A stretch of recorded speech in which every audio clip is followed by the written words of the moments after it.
Thank you, everybody, for joining me on another Let's Talk with the Doc. I'm excited to join you another Wednesday evening.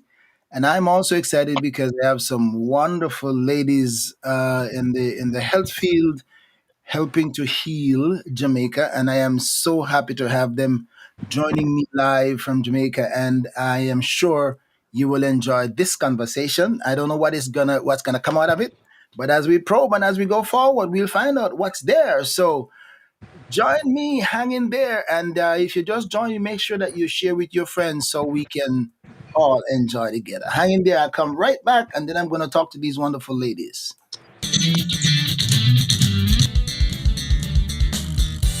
ORB Ministry presents Let's Talk with the Doc.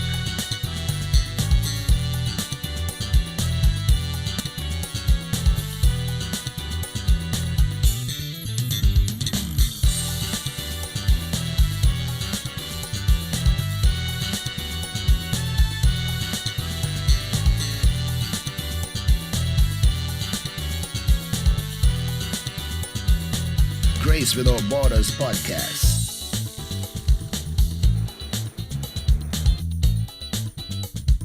A thought for you. Ask Pastor. And a whole lot more.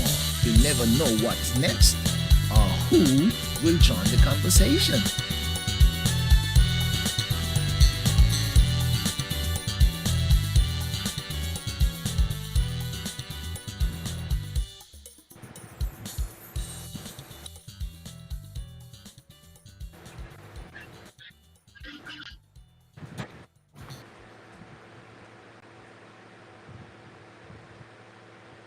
All right, well, welcome back. Welcome back to Let's Talk. And I am excited to welcome some wonderful ladies this evening. Joining me from Jamaica. And I am not sure where in Jamaica, but I'll find that out in a minute. But I'm excited. I'm excited to have these ladies, and they're all in the health field. And I have with me one our regular. I say regular, but she's been here, done that, been there, done that. So Dr. Kathy Ann Pate Robinson is back with us, and I'm excited about that because she's helping to get some of her friends to join us, and I'm excited about that as well. All right, and so we have Mrs. Justine East Campbell, and let them introduce themselves. But we also have Dr. Dion Bennett, and we have Shireen Williams, right? Williams Hemmings. Williams Hemmings. All right. So I'm gonna hear from these ladies to tell me a little bit more about themselves, what they do, and we will glean into their life's experiences on their job, on their professional side of it. So tell us a little bit about who you are, where you're from, and he said who you are, where you're from, what's your trade. Remember that's something we are going to school. What's your trade? Lemonade. All right. So those who don't know Dr. Kathy and Pate Robinson, let's start with you because you are the veteran. Lady Foundation, so your friends can know how we do it, and let's start with it now. Night, everyone.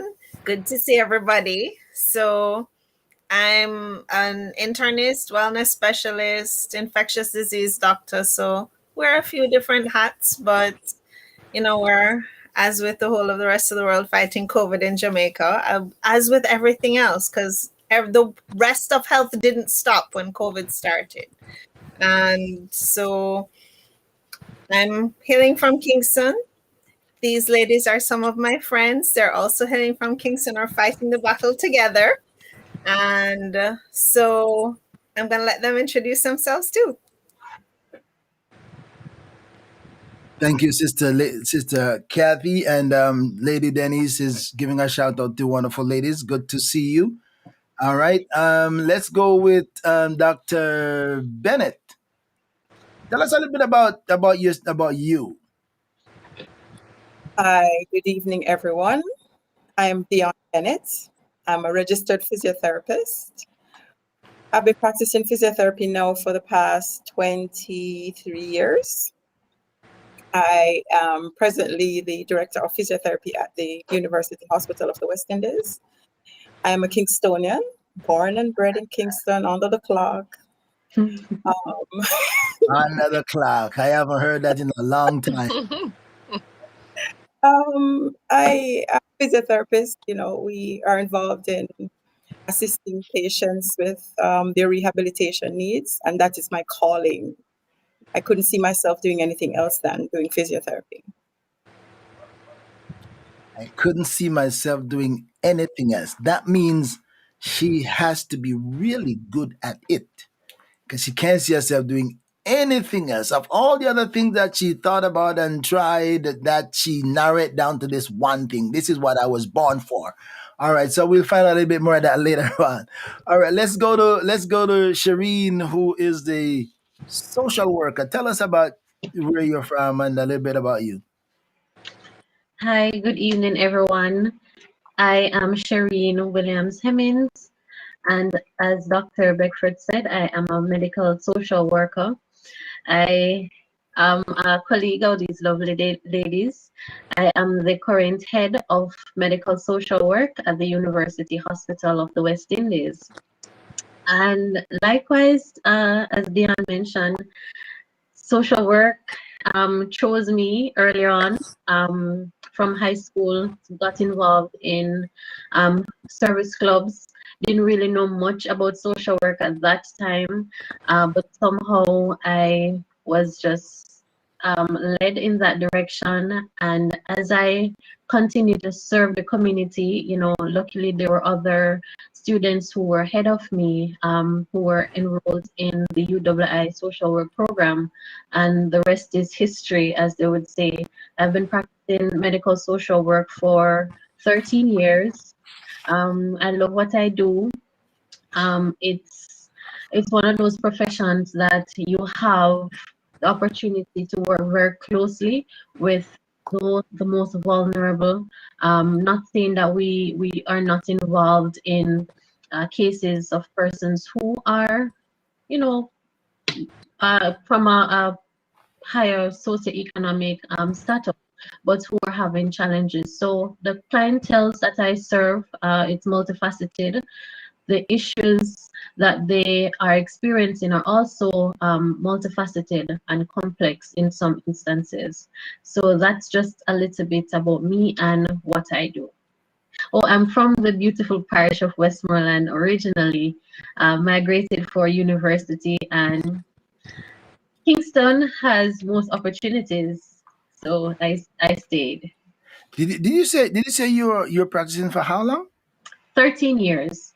Oh, okay. Thank you so much. Because I thought you said 30. I was kind of blown away with that because I thought you're not much more than 30. That was my thinking. So, oh, thanks for the correction.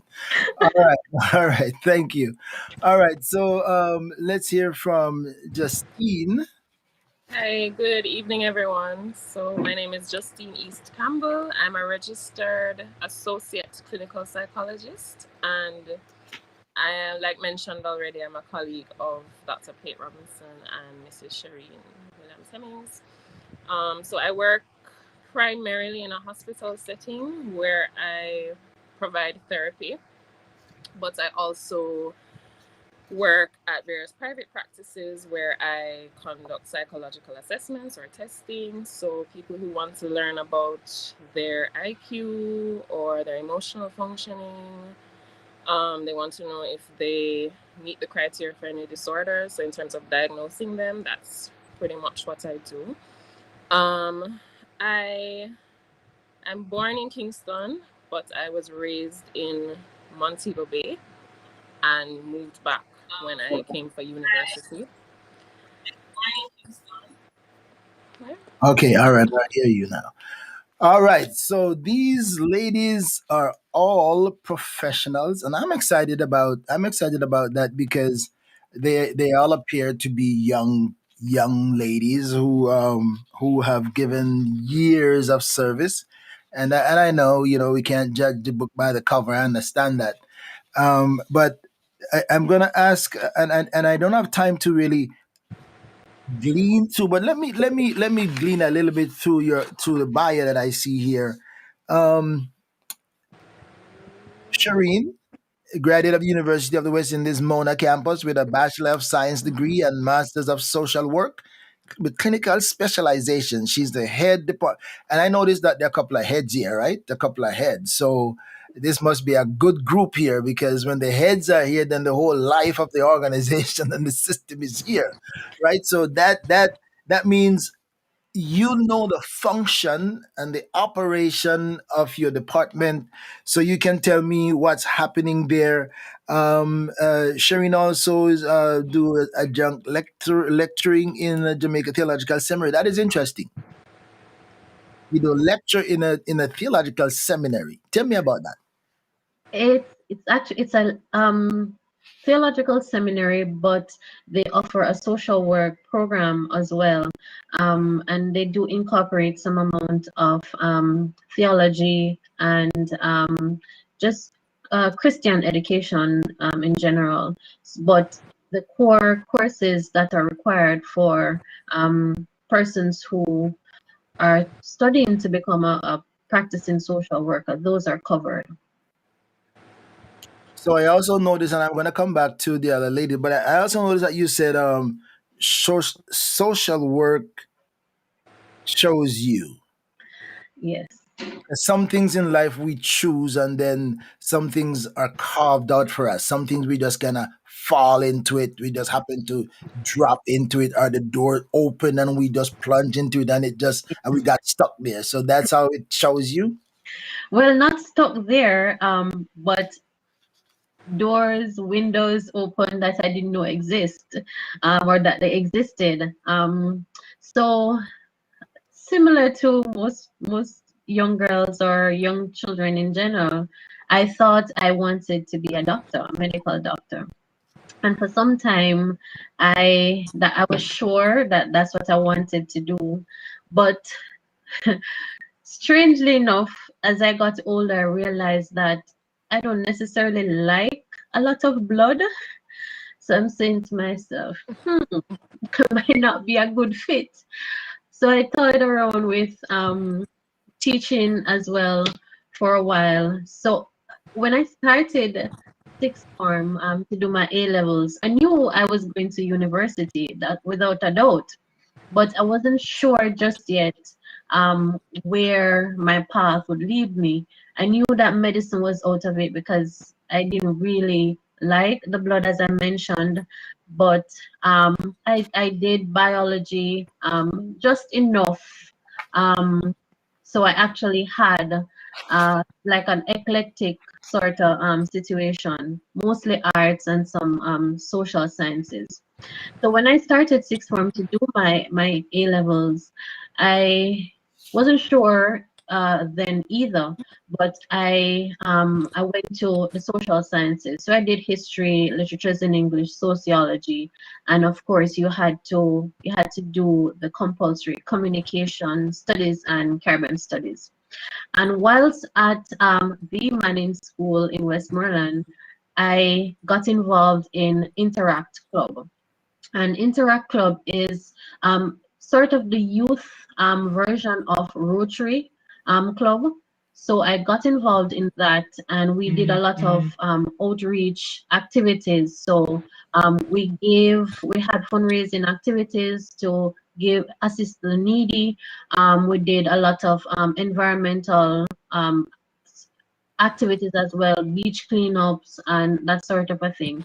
So it was really just giving back to the community wherever the need existed.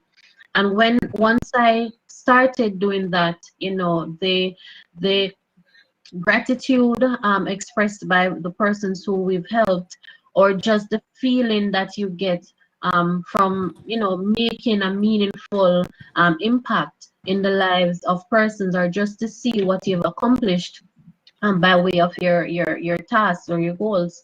So I continued with Interact, and as I mentioned before, there were persons ahead of my year group who had enrolled in the UWI program, social work program that is, and they were also heavily involved in the service clubs.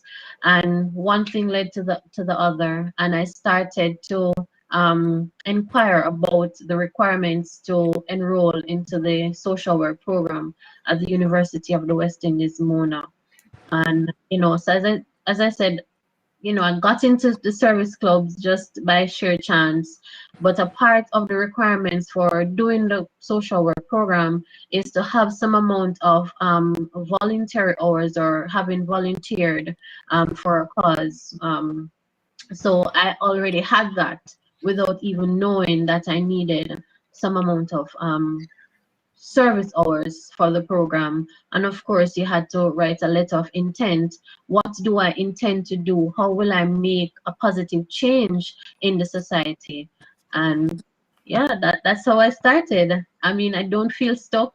This is I'm coming up to the end of my 13th year at the hospital.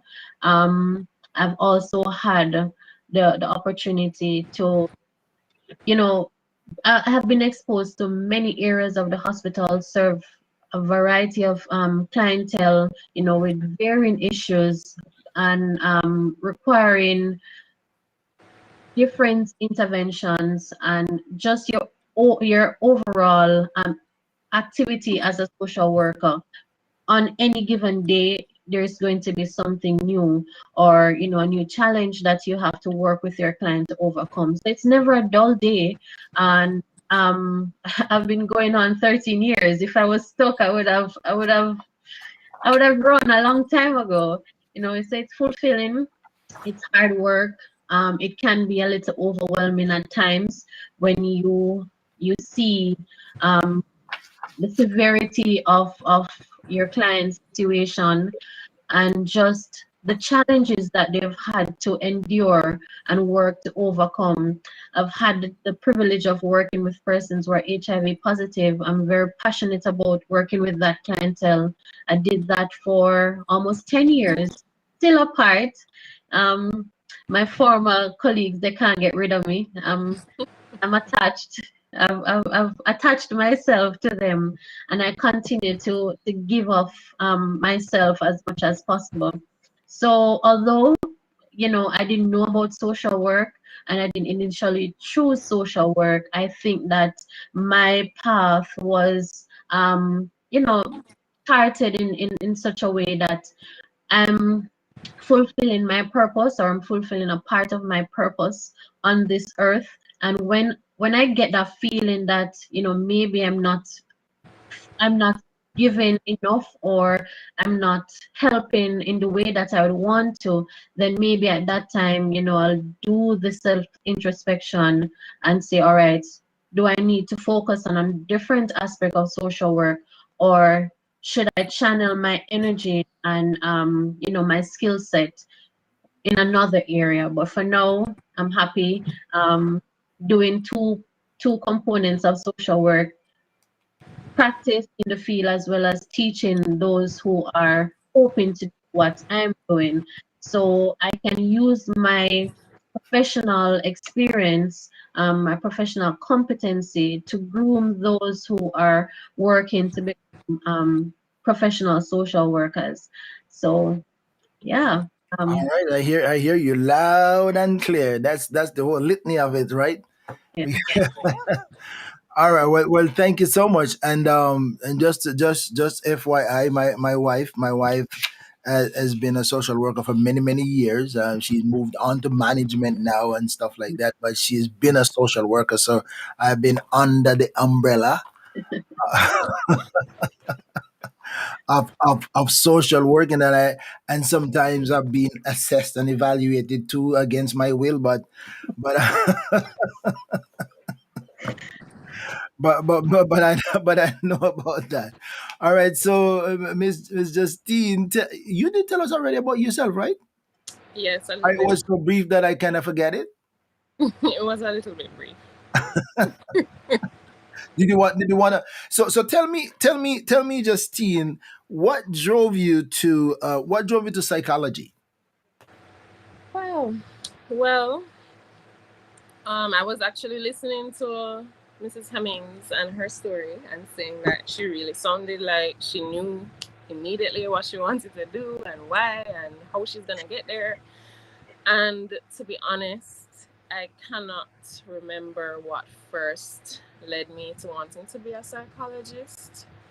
What stands out the most in my mind is when I was at sixth form level, but I went to a community college, and while there, I went through a very difficult stage, and it was a psychologist who helped me to get through it, and that really made me, or solidified my decision to want to be a psychologist. But funnily enough, it was maybe 2 days ago someone sent me a picture of the picture that you put in your yearbook with the caption and everything, and from then I actually wrote my ambition was to become a psychologist, and I was like, wow. So this wasn't just it wasn't just up and coming just from late stage, but I really cannot remember what initially led to me wanting to do that. So it wasn't an aspiration. So it wasn't a passion. As I grow into something, I admire it, and I say, "Boy, I want to become that when I grow up." No, I did not research it much. I didn't study it and say from early that this is what I want to do. In fact, I wanted to be a singer or an athlete. Many different things. Even a doctor at one point, like Hemmings, because my father is a doctor and his two sisters are doctors, and I was passionate about it, and I have no issue with blood. My issue was chemistry and physics. I did not like them at all. Biology was great, but not those, and that's when I decided that, all right, maybe being a doctor is not for me, and the path led me to psychology, and it's been great ever since. All right, so we're coming back to Dr. Bennett, because you were cut out to be a physiotherapist. So tell us about your journey, your passion, what drove that, what inspired that to and why that is all that you've seen in your career. Hi, good evening again to everyone. Good evening. I initially, after sixth form, wanted to do traditional medicine. And then my brother met in a motor vehicle accident, and I had to take him to rehab. And that is when I met a physiotherapist, and I realized that after all the work that the doctor did in repairing the bone, it was now this magic of this person who got his knee to bend and for him to walk. And then I started assisting her when I just found myself involved. Nobody involved me, but I was just there assisting. And then I said, maybe I should look into what physical therapy is all about. And I had an evaluation done. It could have been by a psychologist. I don't remember, but it's one of those evaluations that would dictate the profession that best fits your personality. And physiotherapy was the one that, came up. So I applied to the School of Physical Therapy and I was accepted. And, that's where it started for me. I truly enjoy rehabilitation. The biggest part is to see a patient who maybe I have a specialization in neuro and stroke rehabilitation. To see that patient who could not walk and is eventually walking, that just does something to you. And I found myself just really attracted to or being drawn to rehabilitation. Even a simple patient who is referred quite often by Dr. Paige Robinson for chest physiotherapy, because patients who have a pneumonia, people don't realize that physiotherapists, that's one of the things that we also treat. So to see a patient who has all that mucus in their lungs, and there's only one way to get it up, and then to, put the patient upside down, what we call postural drainage, and to just apply our techniques and get the secretion to be mobilized. It's music to my ears to hear that cough and to see that patient breathing again. It makes I don't think anybody understands what a physiotherapist, when that patient coughs and that cough is now nice and dry, and you can say, yes, mission accomplished. So I do enjoy physiotherapy. I don't see myself doing anything else. I must say that what I have done along my years of practice is to include music. I do that a lot with my patients, especially the geriatric patients. They like when you sing for them, or if it's their birthday. So I'm not a big singer, but I try my best to incorporate music as much as possible into, and you know how it is in Jamaica, they don't mind if you could pull a song from their era. So I incorporate music. I recently started playing the guitar, and I find that helps a lot with movement, because it depends on the speed that you're playing.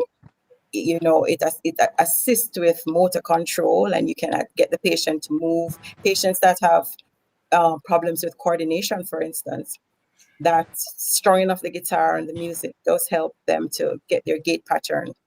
I don't know if you've heard, there's research into patients with Parkinson's disease, and physiotherapy incorporates music, because with Parkinson's you have a problem with starting the movement to get going. So I truly enjoy my job. Just one more thing. Presently, with the COVID crisis, it has taken a toll on my department. I may look really tired right now, because we have to really start very early in the mornings to prepare the team to go in. And we are an active part of the COVID management at the University Hospital.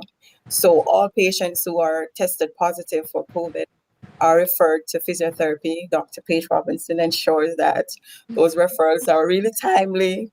She called me, and we coordinate and get those patients treated.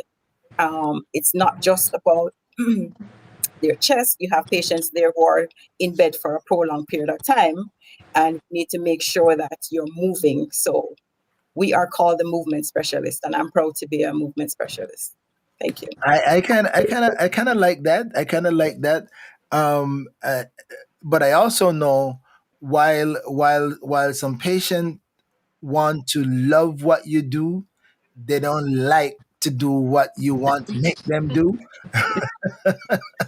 because therapy comes with pain, right? and, Yeah. and you have to push yourself beyond your comfort. So but I never know this. And I never know that physiotherapy also works with chest. That is news to me. That is news to me, and that may be news to a lot of people who are listening and who will listen to this program, who have no clue that physiotherapy also works on people's chest. It's not only arms and legs and limbs, but they tell me a little bit more about that turning upside down, that kind of stuff to get dry cough. So the medical term for it is called postural drainage. If you think of a ketchup bottle that has a little tip of ketchup at the bottom, right? And you need to get Uh-huh. We all know those ketchup bottles, right? that's what we do. We turn the patient in particular position to drain specific areas of the lungs. And we use our hands to tap on the patient's chest wall. And then you use your hands to also shake the secretion to the larger airway. And then we do techniques to facilitate a cough. And if the patient has a weak cough, there are techniques that we use to strengthen that cough. Or if the patient is unable to cough, we would suction, which is to just apply a tube down their nostril or via the oral pharyngeal route to, evacuate the secretion. A lot of patients in the ICU, they highly depend on physiotherapy. So in the intensive care unit, we don't have respiratory therapists actively at the university hospital. So we physios do the job of the respiratory therapist. Oh wow. So that is typical Jamaican make fashion, right? Tourne and make fashion. That is interesting, actually. And my friends, I am talking to some professionals, and my thought as I shared it that they're helping to heal Jamaica. And I've had Dr. Kathy Pate, I'm kind of cutting it short, right? So Dr. Kathy Pate Robinson with me, and she's the medicine, the infectious disease aspect of the medicine. And I wanted to say this earlier, that I have a well-rounded group of ladies here, well-rounded, because I have the infectious disease professional, and we have the physiotherapist that not only deal with legs and arms, but she deal with chest. And I have this social worker who help to get people placed and help to figure out what's going to happen to them when they leave, and what the next step, and what are the resources available. And then I have the psychologists who get into the head and the mind and the brain and find out why are they thinking, you know, and what's creating all these behavioral attitude. And so the psyche of that, how long since what were your childhood like, so we trace back into the childhood days and to find out what has impacted your life. And is there a recurrence or a reaction or something that you didn't pass by, didn't get over in your lifetime? So these wonderful ladies, this is well rounded, right? The only thing we miss now is a surgeon. All right. So Dr. Robinson, tell me, and you talk about, since COVID, along with COVID, there are other diseases, right? There were diseases always before COVID, and when COVID is gone, God help us that it is gone, that there will always be other diseases. What would you say, and we're going to come back to the impact of COVID in Jamaica right now, and how you're dealing with it, and where the level of it now in terms of the um the infections and stuff like that, and death and all that. We will try to find out. But tell me about other diseases that is impacting Jamaica now alongside COVID.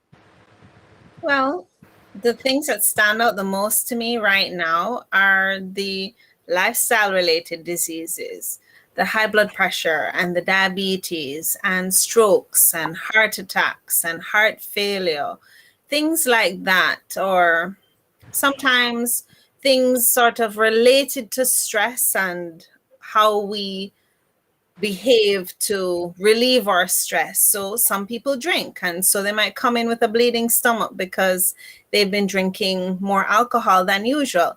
Some people smoke more, so they come in with lung problems. And some people are just so stressed out that they're not taking care of themselves as they would need to. So they come in with an emergency with their sugar levels being sky high or the pressure being very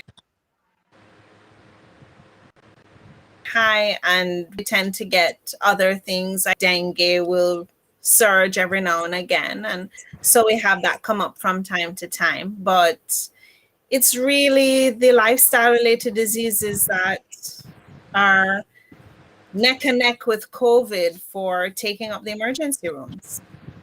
Tell me more about that, because the bleeding stomach, for and you said that from drinking, the bleeding stomach. Tell me more about that. So your stomach has a mucus coating on the inside. So it's like a big bag, and it's coated with mucus on the inside to protect it, because it also pushes out acid and digestive enzymes inside the stomach to respond to food, to digest it, and then to send good nutrients that came in your food. But when you're under a lot of stress, your stress hormones thin out that mucus lining. If you are drinking a lot of alcohol, it creates additional irritation and decreased protection of the stomach lining. And so sometimes being under a lot of stress and drinking a lot of alcohol can constantly irritate the stomach to the point where somebody's stomach might develop an ulcer and they might bleed. Oh, wow. Wow. And so do you find that, did you say that you find that rising as a result of the COVID impact, or That's just what people are stressed. What's causing more drinking, more smoking? Is there anything associated with that as you maybe talk to patients? I'm not sure that I could say it's more than it usually is because I haven't been following the numbers very closely.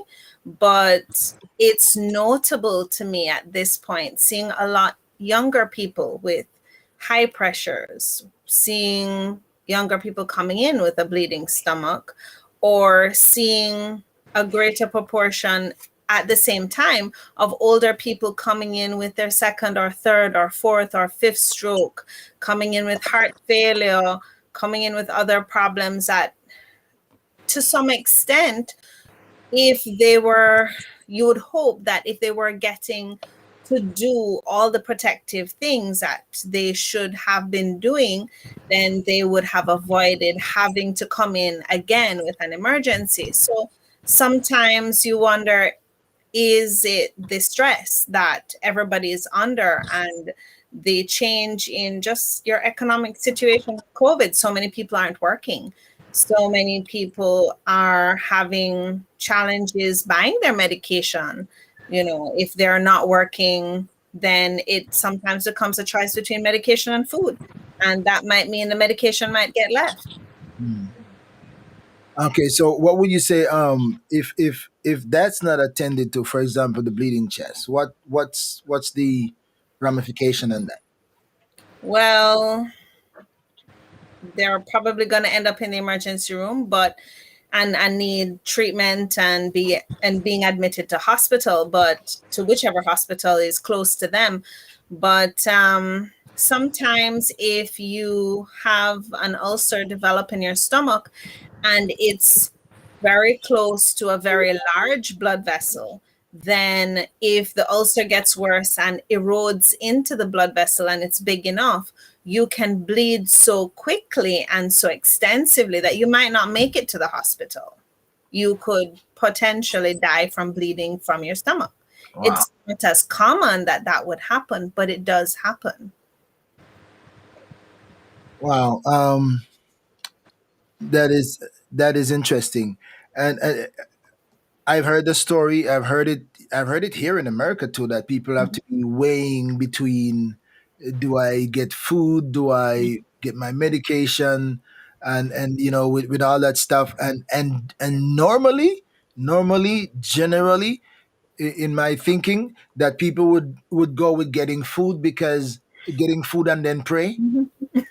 Yeah. More are going to do that, yes. They're gonna get the food and then pray that nothing get worse, right? On the physical medical aspect of their lives. Unfortunately, some people's situation, they can't skip because of what's the term I want to use? Uh, the severity of their illness, right? And that is unfortunate. So, um, come back to the COVID now. How is COVID going in Jamaica? I know you're still on a curfew. There's still, my brother, my stepbrother got, buried in Jamaica on Friday, and I stayed here and I watched the live stream, and they opened his casket on the grave. On the grave, that's where the casket was open, because they didn't take him into the church, and there's only people down the road. Nobody, there was only a little few people around the grave. What's the severity of that, and what's the impact of that now, and how is Jamaica handling COVID, and what's the positivity rate there now?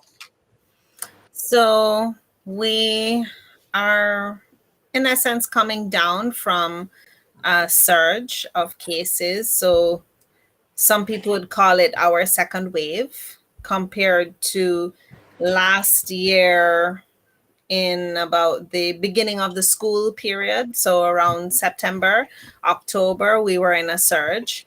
And this would be like a second wave for us, which we're coming down off of the height of that. At the height of it, we were having a positivity rate of somewhere in the 40%. And it was rough. Not so much because the numbers were high, although the numbers were high, and occupancy of beds was always high. And, in the context of a surge, it's rough when you have a lot of cases coming in all at once. But it was different from last year. Last year, we didn't have as many deaths. And this year, the effect on lung function was more. It was harder. It was prolonged. Younger people were being affected. And, we haven't been able to test for strains in the country, although we've had assistance from places like Trinidad and the US in terms of getting testing done for strains. And we know that last year we had a variant strain from the UK that was a little more difficult to deal with. And this year we think we have a different variant strain, although we're waiting to find out what it is and maybe get a better idea for where it's coming from.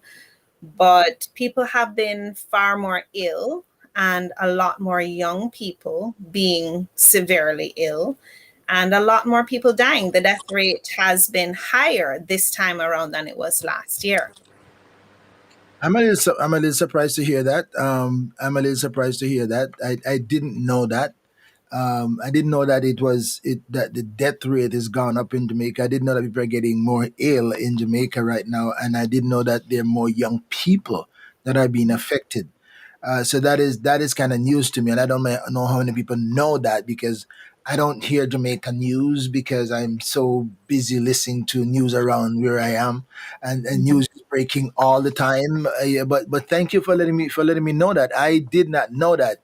I know the restrictions are there, and and I kind of get that little breaking aspect of it, but I didn't know that that it is impacting people more now than even last year when COVID was on the high. Mhm. This time around, a greater percentage of people going into hospital sick with COVID are not coming back out. Quite Really? a few are coming back out and going home, but living with more challenges than sometimes they're expected to have, needing Dr. Bennett's help long after they've come out of hospital because the recovery period is so rough, and that chest and lung physiotherapy becomes so much more important for such a long time after. And we've been hearing stories of, people needing lung transplants post COVID in places like Canada and the United States and maybe the United Kingdom. So it this time around for a lot of people, it's harder. I am a little surprised on that, as I said before, and that is so unfortunate. But you're right. And let me. I'm gonna come to Justine in a minute because I'm gonna hear on the impact on the psychological effect on COVID on her patients and the people that she has to deal with. And also, I'm gonna come back to Shireen because uh, social work gets busy too. So I am so excited about the rounded group that I have here because I can delve into all the areas of where people are really impacted and need help. Last year, this is May. Last year, this time I was working in the hospital. I was doing my residency in the hospital, so I saw COVID up front, close and personal in every aspect of it. I could almost touch it in my unit because it was so prevalent. It was everywhere, and so I'm thinking of the death rate and how it is impacting people now, and job situation, all of that. Dr. Bennett, do you find, and I hear Dr. Robinson talk about, that's where you come in now with all the respiratory problems and the chest congestion and all of that stuff. Do you how do you find the impact of COVID affecting the people that you're dealing with, and is it at its worst stage or what? Um, a lot of the patients that we manage, not only do they have long-term problems with their chest, the psychology of the disease itself impacts greatly on them. And I find that, well, I've had to make a few referrals to patients in order to get them mobilized. The fear they have now of going outside, because they assume that once they go out, they're going to catch it again, or so on. So I find that not only do we physically rehabilitate, but we have to deal with the mental status of the patients. We, as Dr. Pate Robinson said, we had a rough patch earlier this year, where we were seeing up to 170 something patients in a month who were tested positive and needed physiotherapy to assist with their rehabilitation. But things have tapered down a bit, where it's not as bad now in terms of the quality of the patients that are referred for physiotherapy.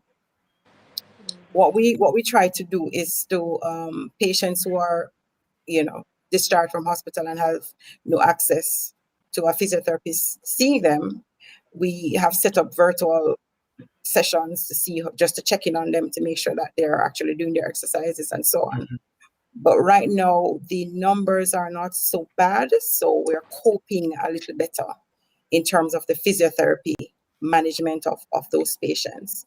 But I think the impact, the psychological impact in the long term is going to be really, really, I'm not sure how that will be dealt with. Miss East Campbell can probably give us some suggestions as to how she plans, because we need help, not only the patients, but the psychological impact of going in the COVID ward itself. It impacts on your psyche when you see those patients being so ill. So maybe she can give us some suggestions as to how we can, Absolutely, and that's where she comes in now.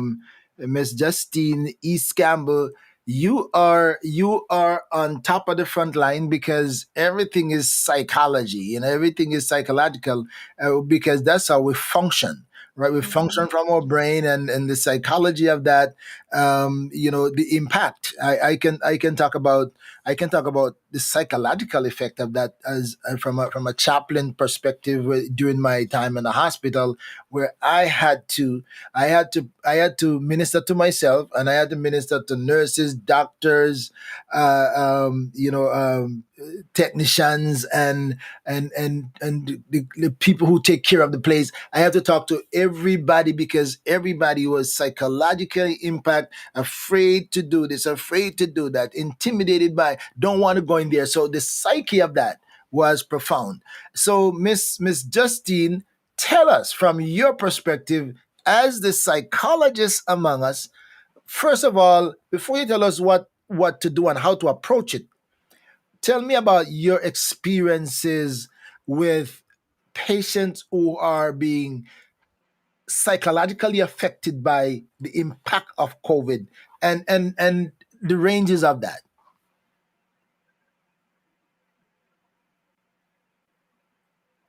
As she's trying to stabilize us, and then, no, we just lose her, because can you imagine, I lose her when, because she's trying to fix something, I can see her making some correction, and then she just disconnected herself.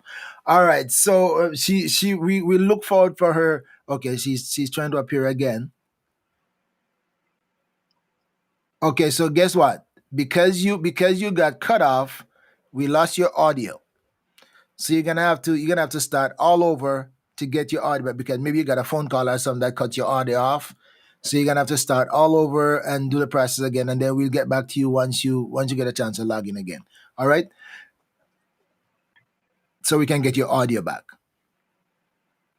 In the meanwhile, let me go to Miss Shireen, and tell me, um, what's the most difficult aspect area of your work as a social worker dealing with COVID patients? What is more difficult, complicated, in terms of resources and etc. etc.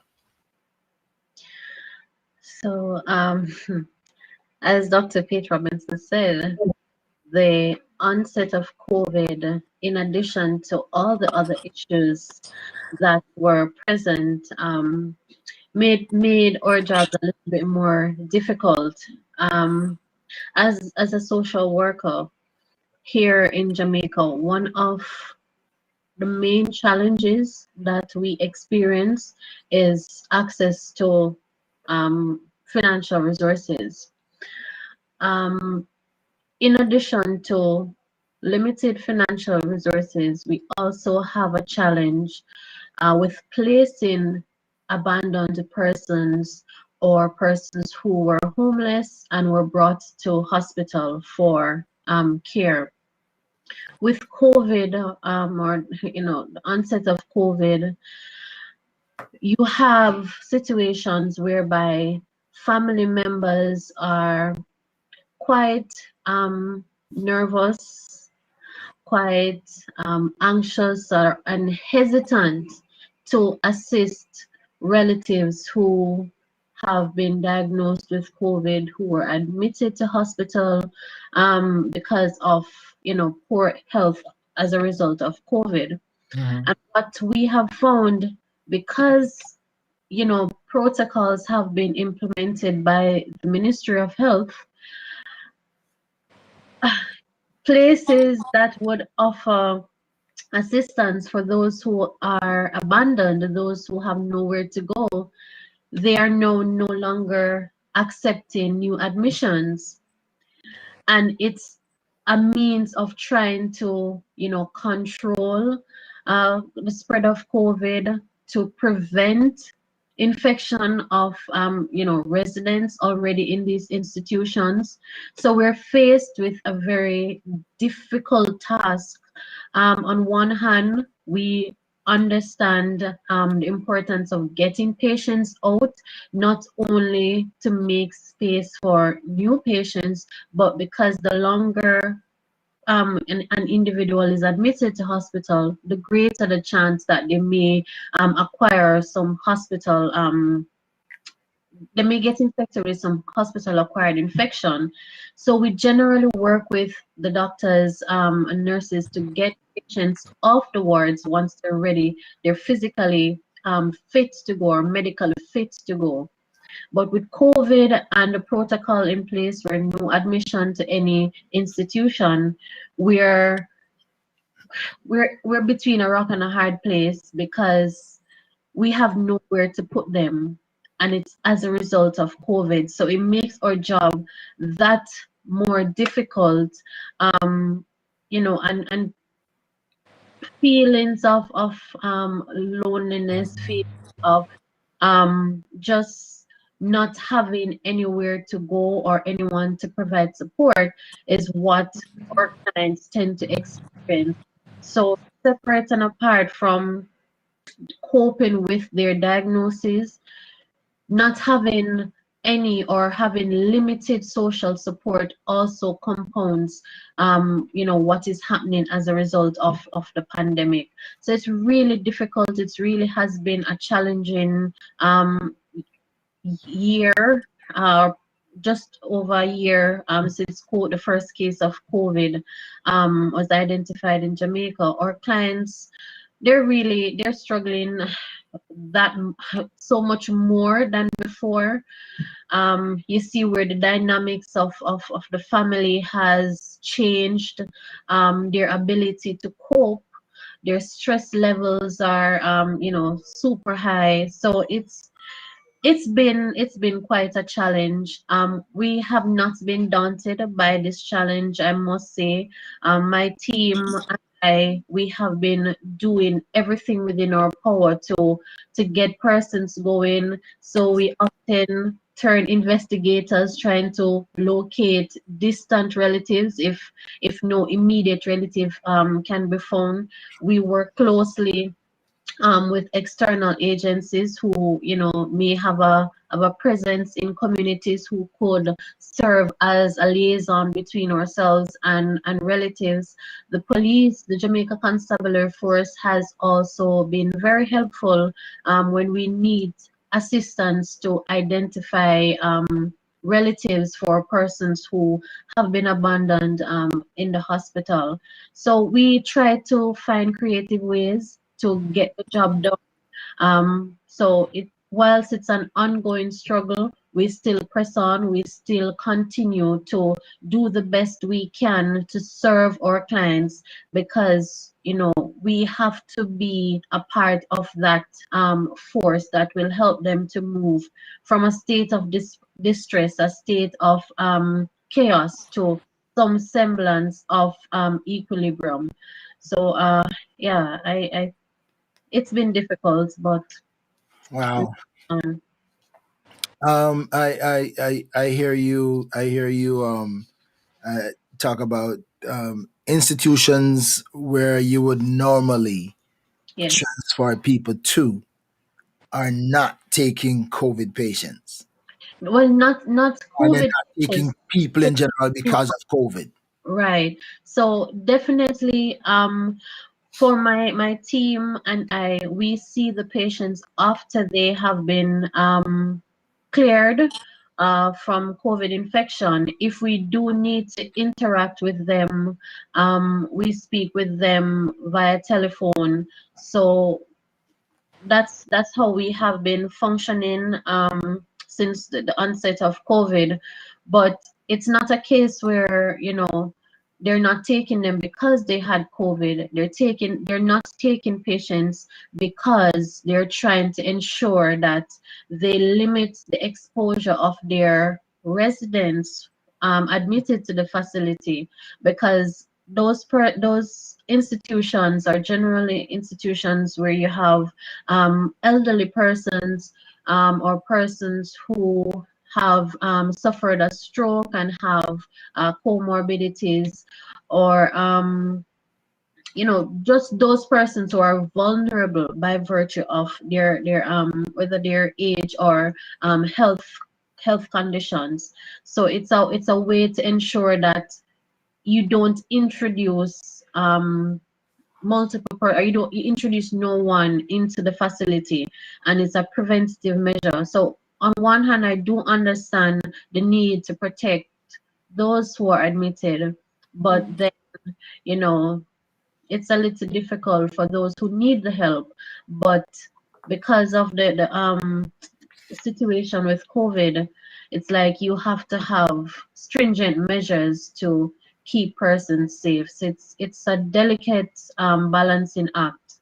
Um, it's just yeah, COVID has just changed basically everything, or changed the way things are normally done.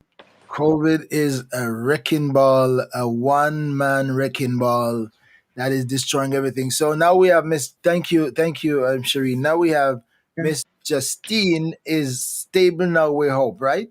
Yes. Okay, and you're not touching anything. You're just gonna Mm, okay. um, All right, because now we need you. Now we need to hear you from a psychological standpoint. And I think if you remember my question, if I can rephrase my no, question, I didn't hear any of it.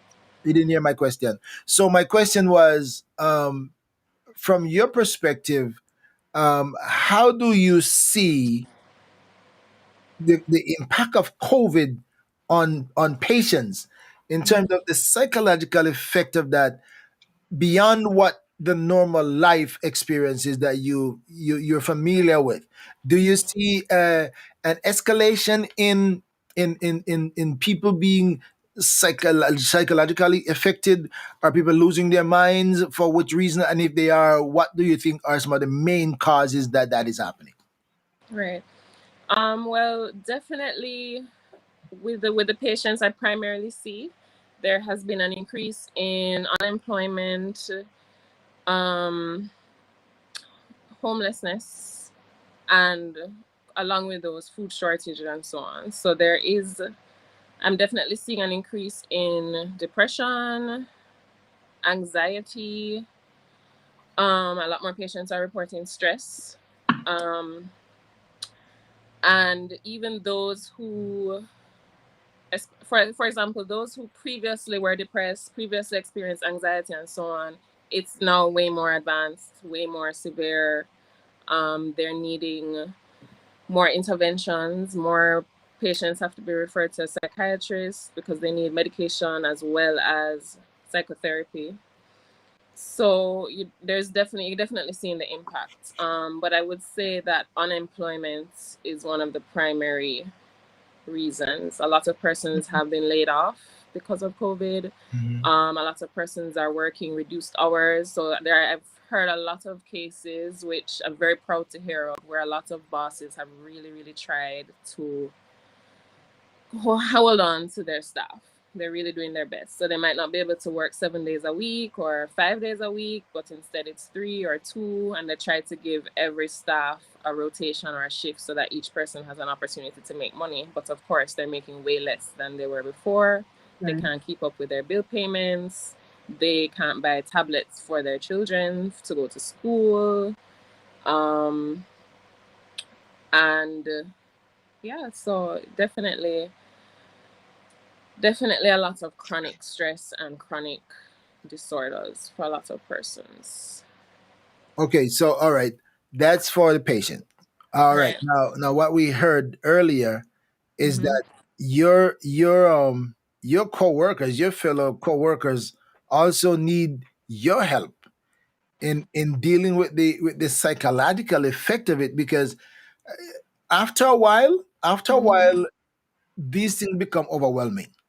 Right. And especially when you find yourself in a place where you tried to help and Mm-hmm. you didn't succeed in helping. That has a psychological effect on you. I remember, and I'm going to come to want you to respond to that. But I remember from my perspective, from where I served, uh, doctors and nurses, doctors particularly, never normally want to talk to chaplains. They just go about their business. They don't really care about, they're just like the big boss, the big guys around, yeah, they talk to nurses and talk to patients. The doctors might want to tell you, I'm not a patient, I don't need to talk to the chaplain. But during COVID time, I Mm-hmm. recognize that doctors were being affected by COVID in the same way that everybody else, were being affected. And I remember one particular that I couldn't forget.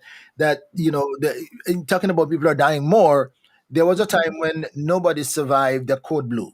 When code blue was called back in May this last year, this time, when you hear cold blue, cold blue, cold blue, cold blue, scarcely anybody made it through cold blue. They just died. And I remember, and I'm talking this for the doctors, your coworkers said they needed psychologists to help them too, and they may need a chaplain to help them too. So maybe I could give you my number that maybe the chaplain can tap into to help you to navigate through. However, I remember this doctor that did not expect this patient to die. He didn't expect this patient to die. And when I get a call, went to the unit and hung in there, and they were doing all they could to save this lady. And the place was so congested, I couldn't even get from the hallway. I just stood out, and when he came out, I Mm-hmm. asked him how things went, and he said she didn't make it. And he was shocked and surprised that she didn't make it because he did not expect. And that one affected him profoundly, affected him emotionally, mentally, psychologically. And I don't know if it affected him physically, but he was like broken at the door of the room. And I started to talk to him, and he told me that he didn't expect her to die, and I saw him broken and wearing down. And the conversation with him is like he was almost resting his head on my shoulder virtually, because he was Mm-hmm. so broken. That is psychology. That need a psychological approach to help to go through that.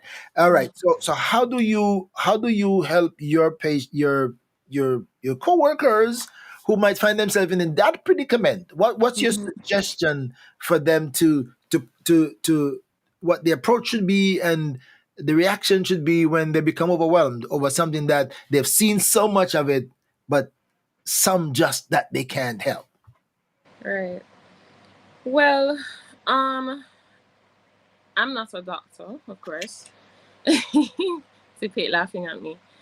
But I would think that this is not something that they haven't faced before. It's just being faced now at a much more severe degree or a greater frequency.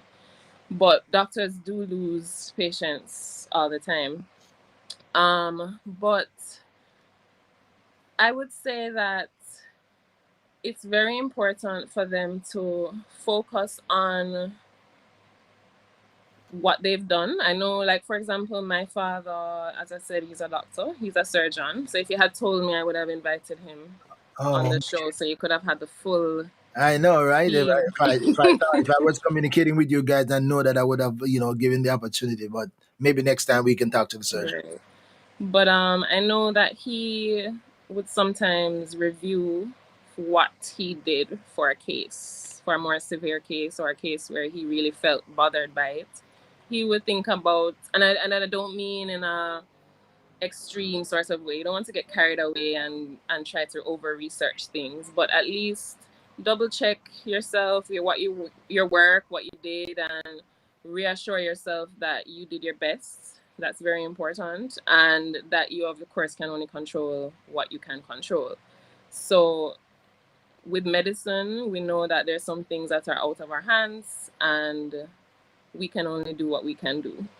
But like with anybody else, whether a doctor or not, or a COVID patient, or myself, pretty much it's the same techniques for everybody. It's very important that in the chaos, everything that's going on, we try to live as normal as possible, as best as we can, do what we were doing before. It's very important to focus on self-care, which can be very difficult right now. A lot of us we're in helping professions. We're very focused on other people right now, but we can't forget ourselves. So the self-care activities are very important. You have to be getting enough sleep, enough rest, eating well, and that way you are in a better state to be able to cope with anything that you're facing. Exercise, of course, is very important as well, which releases the feel-good hormones that are needed to help us calm down, feel good, and it also helps with mental health issues as well. I know that in my experience, a lot of times people don't want to hear some of the techniques I just mentioned. They think they're too simple, they're basic. My problems are so great that that can be a solution for it. But a Mhm. lot of the times, if you have a conversation with them, you get down to it, you'll find that they aren't taking care of themselves at all. And if they just try and identify ways that they can improve on this, they're functioning a lot better. I also think it's important for them to focus on celebrating themselves, the small rewards that there might be, the successes. We tend to focus a lot on the negatives. Those are what stands out. So a doctor might save 20 patients this week, but it's the one patient that died that is really what stands out in their mind. So yeah, it's very important to focus on celebrating yourself, what you have done well, treating yourself, rewarding yourself. Um, yeah, relaxation techniques are also important. Some might think that goes in hand with self-care a little bit, but deep breathing exercises are important. Progressive muscle relaxation, which people might not be as familiar with, but that involves tensing each muscle from your head, go straight down to your toes, tensing and relaxing each muscle in your body so that eventually you have your whole body relaxed. We tend to hold a lot of tension in our body when we're stressed, and these are very effective ways to help us to calm down and relax. Right. And of course, psychotherapy is very important. So, not everything we can deal with on our own. And especially for the patients who Dr. Bennett mentioned when they are now COVID free. I think you were talking about that, Dr. Bennett. Is she Yes. hearing me? Yeah, you were Yes. talking about patients after they're no longer infected with COVID, but they're still experiencing trauma related to having been on the ward and so on. Correct. That's what you were talking about at one point, yes? Yes. That's what I'm agreeing with you. Yes. Okay. Sorry, I've lost my train of thought a little bit.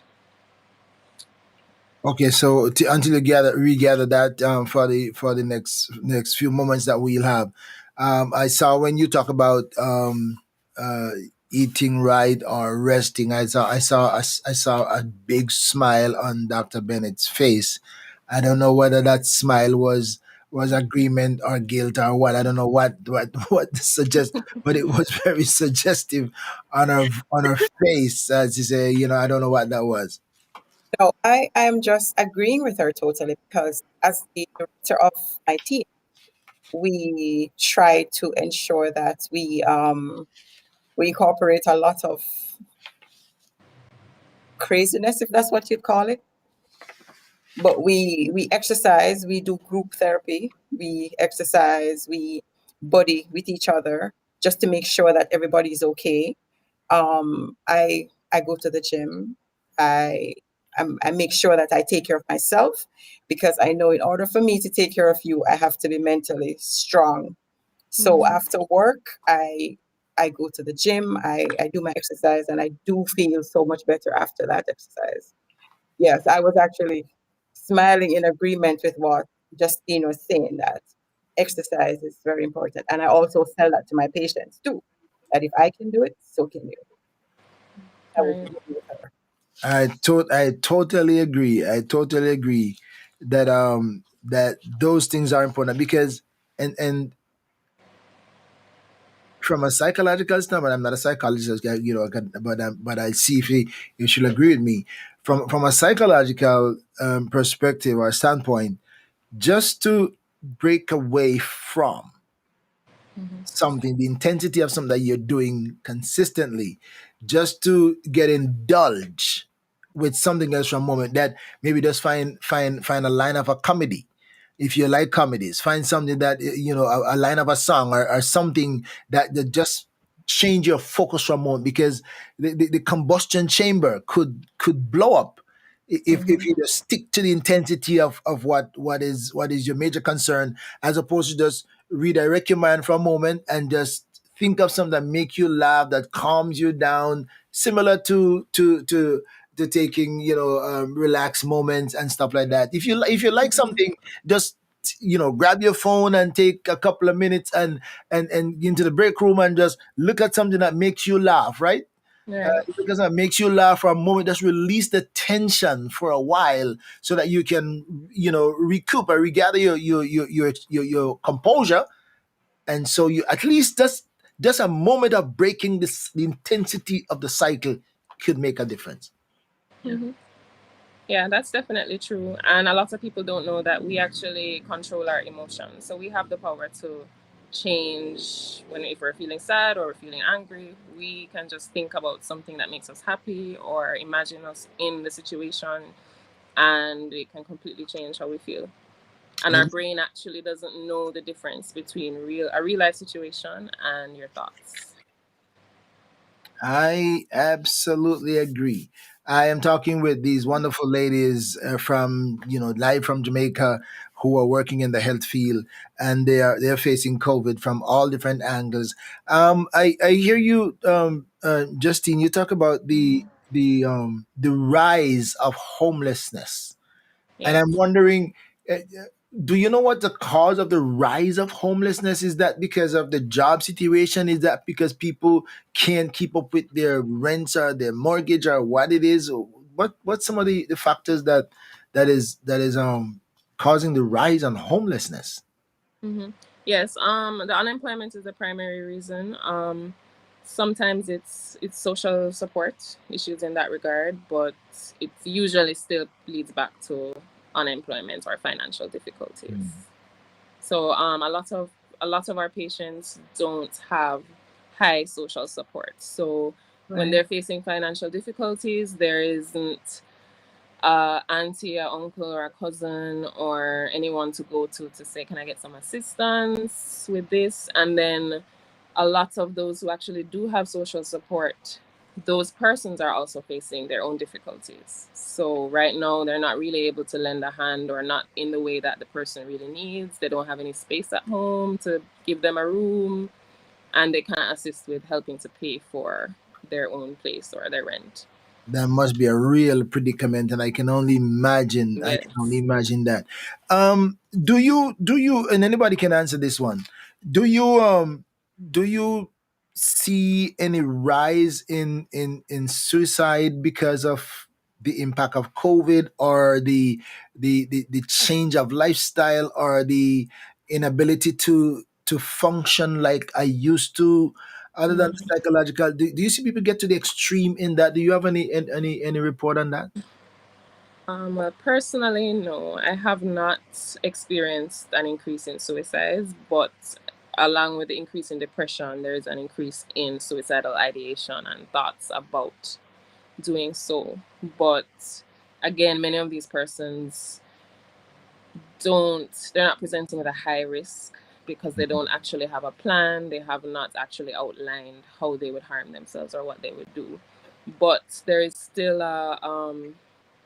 some fear associated with it because a lot of them, they tend to be impulsive.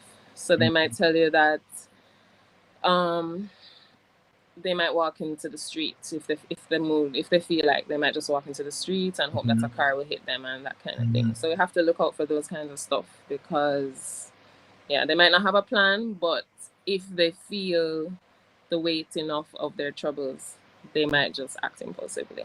It could become overwhelming, and then just Right. the opportunity comes and might just say, yeah, let's do it here. Right. And then a lot of them are also, they're patients, they're on medication. So they have easy access to overdosing on their medication, that kind of stuff. So it's very important to assess for the suicide thoroughly. Dr. Robinson, you said that we've seen a rise in infection among younger people. How do they relate to the infection, young people? So sometimes with disbelief, there's a lot of fear in the beginning, sometimes a lot of frustration with being told you need to be admitted to the hospital because they don't really believe that they're as sick as we think they are.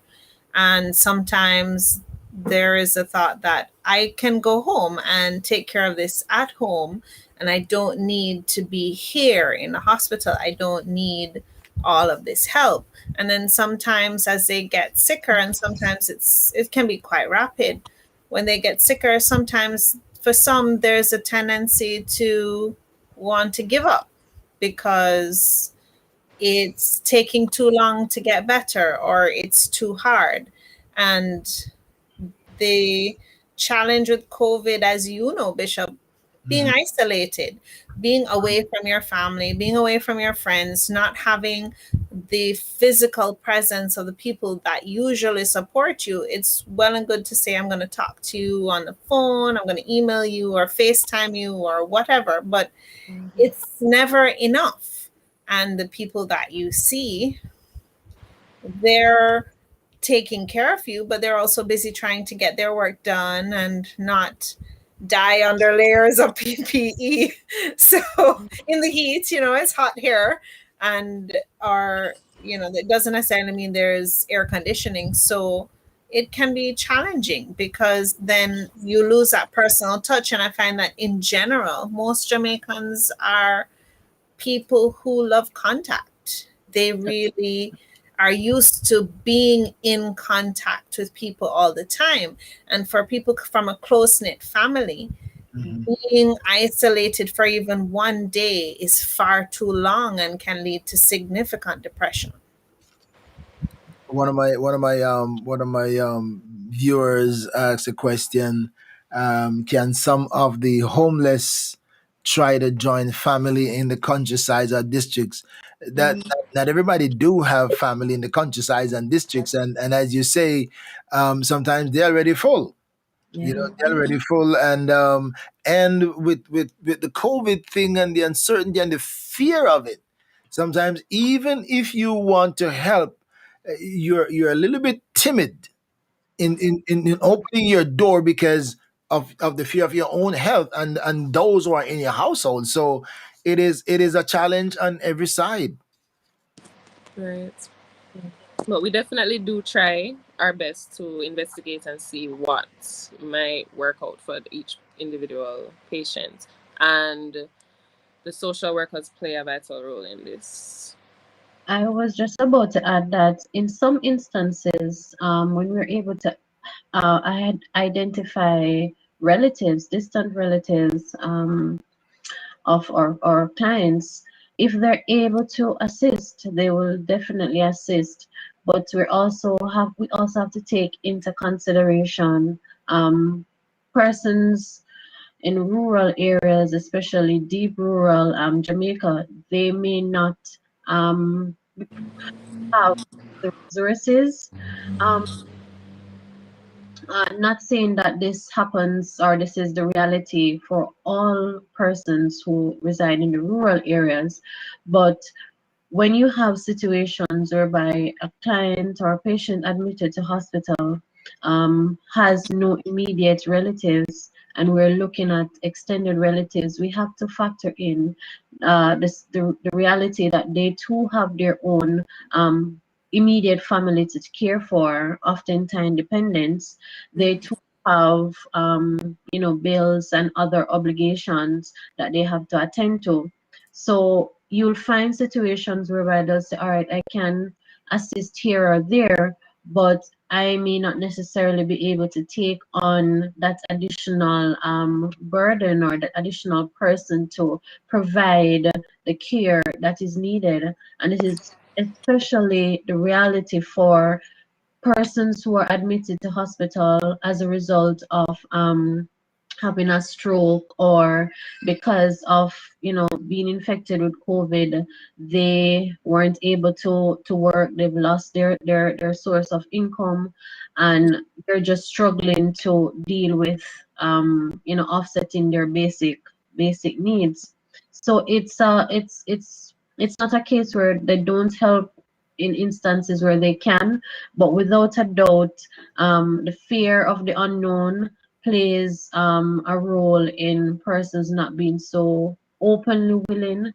But um, I find that if they really and truly have the capacity to help, by educating them about how they can keep themselves safe, things to be mindful of, and the fact that this person who's been discharged, sorry, from hospital would have tested negative. Dr. Pate can tell you what the protocol is in terms of persons who are ready for discharge. So it's not a case where persons are being discharged who are still infected with COVID, but fear still plays a role.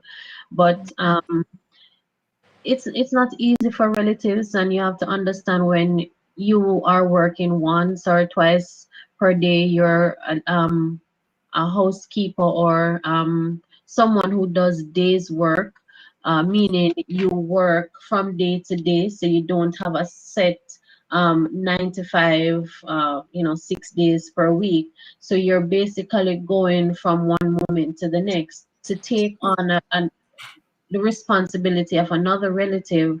Then you're now faced with the situation. All right, how will this impact my children? How will this impact my immediate family? Is this something that I'm able to do? So yeah, it's All right, my friends. Well, thank you. I so appreciate you, and I know that some of you gotta get home, and I don't want to keep you too late. And I know Dr. Bennett want to be home before it's too dark or before the curfew happens back, right? So everybody wants to get home. I appreciate you so much for joining me. And when I'm gonna take this little commercial break, and I come back, and you can just give me your wrap up thoughts, right? And I hope that this is not our last time that we're gonna talk, because now that you know that is a nice place to be, it's nice to talk with the doc. You would want to come back and talk with me again on some other issues. Gotta get a amen somewhere. and, and maybe we'll invite the surgeon in, and have another conversation next time. Dr. Robinson has been familiar, and it is so good. She's back again and again, so you know that there's no one time about it. We'll do it over and over again. But thank you so much. We're gonna come back and get a little wrap up. As again, I'm talking to Dr.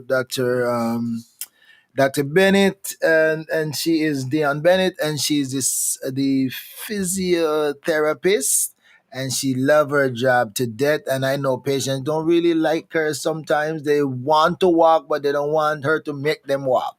I understand that. So and the social workers under pressure help me find something. You have to do something for me. You got to find out what's there. And the psychologist, he said, well, tell me, nurse, doctor, tell me, what do I do? How do I handle this? And we have Dr. Robinson, who is looking out for all those who are infected with disease of all type. This is just a rounded group of professionals, and I'm just glad to have them with me. We're gonna come right back, and if you haven't shared yet, if you haven't shared this with your friends and family, it's time to do that. Follow me on Facebook, subscribe to my YouTube channel, because you never know who will be in the conversation the next time. We come right back, and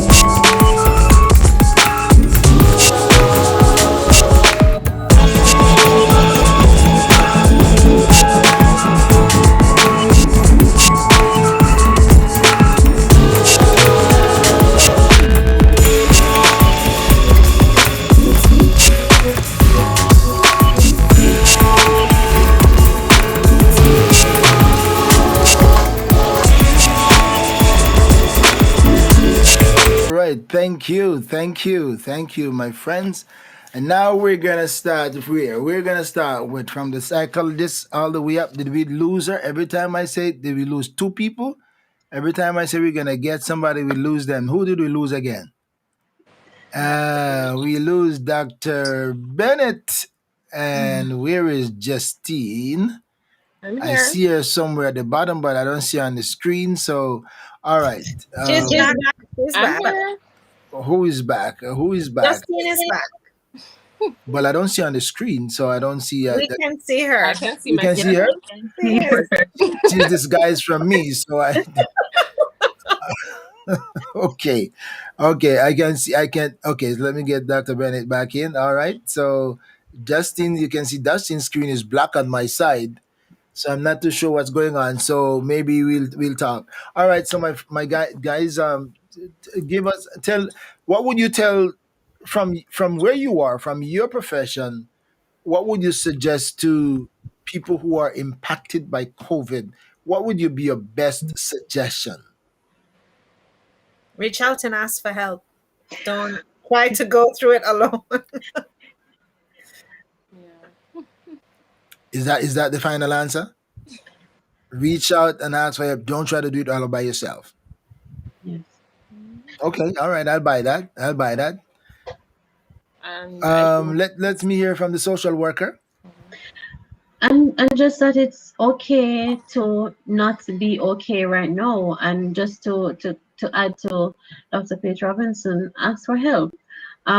Sometimes, pride may prevent persons from reaching out, but it would be in their best interest and the best interest of their family and just their overall prognosis to ask for help.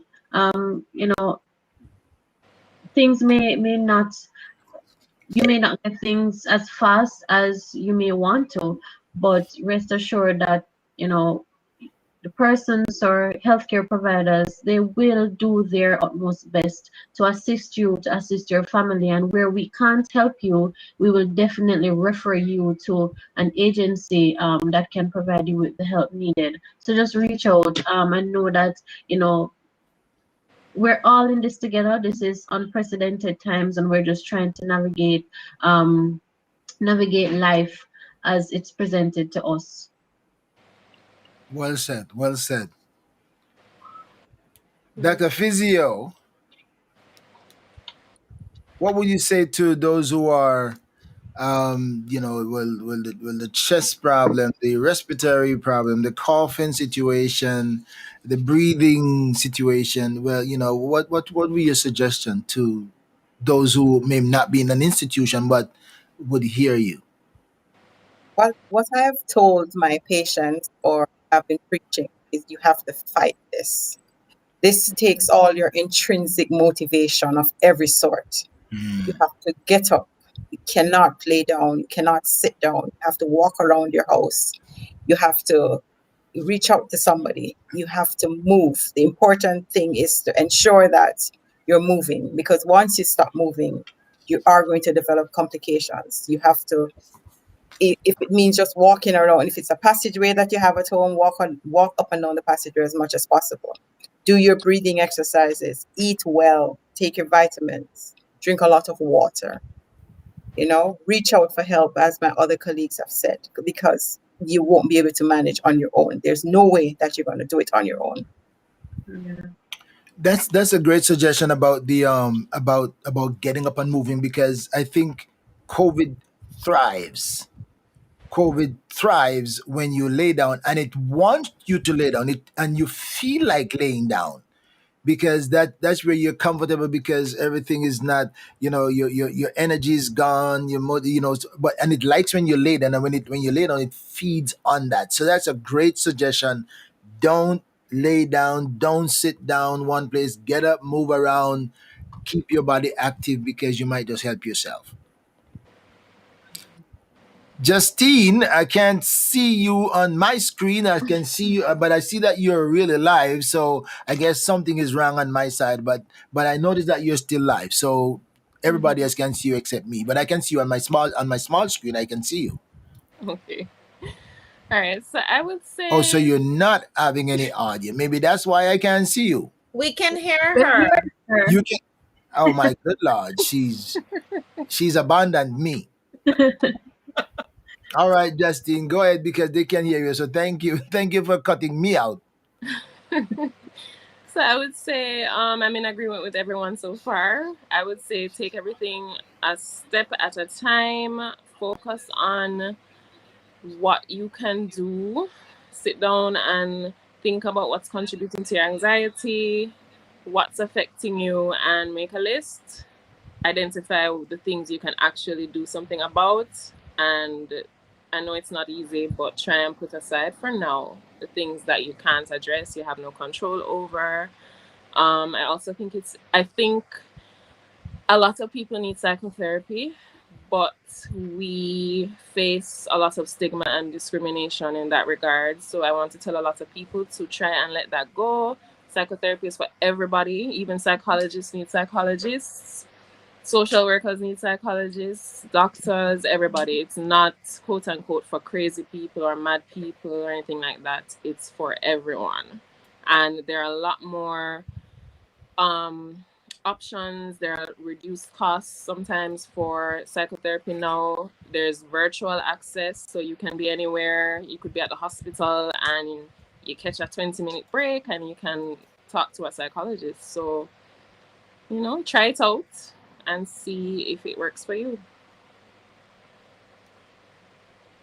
Definitely. Okay, so all right.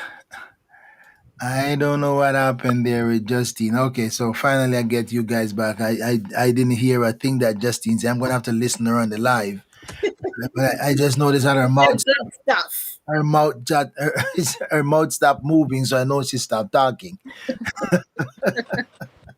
My final question to you: do you sense a sense of any stigma attached to contracting COVID? Me? As in, you can't hear me. Anybody can answer that? Yes, yes. Sorry, you can't hear Justine. She was trying to answer you. Oh, yeah. Please don't answer Justin, because I want. Justine, you're in the naughty corner. Well, you can answer. I'll hear it afterward. But do you see a stigma attached to that? Yes, yeah. we are seeing that people are, after somebody is recovered from COVID, sometimes their family don't want them to come and visit. Yeah. Sometimes they don't want them to hug their children. It can be very difficult. And for people who are used to being close to their family, it can be quite heartrending. So that kind of isolation and rejection, could again even impact you emotionally and psychologically even more, because the very people who you are close to are avoiding you. So that's a pretty bad situation to be in. Mhm. Definitely. May I say something? Please. What I have also noticed is patients who tested positive and it's time to return to work. The workplace is sometimes not prepared to receive them. Hmm. Yes. So that also impacts greatly on a lot of the persons that we interact with. So you're saying sometimes even the workplaces are not prepared to receive people back? Yes. Yes, they you feel isolated once you return to work. Nobody wants to be close to you. Nobody wants to go to the lunchroom to have lunch with you. So we have had cases where our patients who have recovered and have come back to us for physiotherapy. They go into that depression mode because going to work now is quite difficult. It's a challenge for them because they are not reintegrated well into their working environment. So I've seen several cases like that. So, and my thinking is that may have been from lack of education, right? On the part of those who maybe don't fully understand the transmission, or how COVID, a recovered person, can impact you. I think maybe we just need to educate ourselves some more, maybe. I believe that, there has been a lot of public education on social media, on the television, but still it's just human nature. And some persons, regardless of what you do, they still react negatively to patients who have had COVID. So I've seen where it has impacted on a whole lot of persons who, once they return to work, if family is okay, but the return to work poses a challenge. Even their neighbors sometimes are a little bit, they no longer want to talk to you, they no longer want to interact with you. So those are the challenges that I have seen based on what my patients have told us. Has told, That have, that is interesting, and that's a very sad note to end on. That's a very sad note, because if you can come back to yourself, you've been through the process and you've survived it, and now it's like you're reliving it by virtue of being isolated and rejected by family. That's a tough mental, psychological, emotional effect on you, and that can stay in your mind, because if you think that the very people you work with are rejecting you, you're going to feel rejected everywhere you go, Mhm. because that's going to be in your mind. And so you're walking like, okay, looking around and wondering if anybody is aware that you have had it. That is a sad situation. But my doctors and social worker and psychologist, I am so pleased to have you. I hope this is not your last time. I have your contact, and feel free to contact me too. Right, you have my contact too. Let's be friends, right? Yeah, and so you can communicate with me at any time. If there is something that you would like us to have a conversation about, feel free. If there is somebody you think we could talk to, right, that I could talk to and have on this program, that can have an impact, has a knowledge and resources, and can have a conversation, feel free to suggest it. You don't have to. Yeah, I'm not gonna try to tell you not to go to Dr. Kathy and Pate Robinson anymore. You can still go through her as your liaison, but I just want to tell you, you don't need the middleman right now. You have direct contact, but I'm not I'm not taking away from it, but I'm so happy to have you guys. I appreciate you taking the time to be with me, and I hope that everybody get home safe. Hope everybody stay safe, and I hope that your workload gets lighter as the impact of COVID gets lesser and lesser in the country, my homeland. I hope that things work out well. My heart breaks for those who are rejected. My heart breaks for those who are homeless as a result of that. And I just pray and hope that better comes. What the song say? Better must come one day. Yes. Better Mhm. must come one day, right? So we're hoping for that. Guys, have yourselves a great evening. If you wanna chat with me on offline, you can stay. Let me until I enter. I play my outro, and then I'll click off the live, and then you can hang in me. Just hang in there. Once I got offline, then I can say goodbye to you personally on that level. Is that all right? Hang in there. Well, thank you for checking in on ORB Ministries. I trust that you will share with your friends, subscribe, hit the bell for notification, and stay tuned because you never know what's next or who will join the conversation.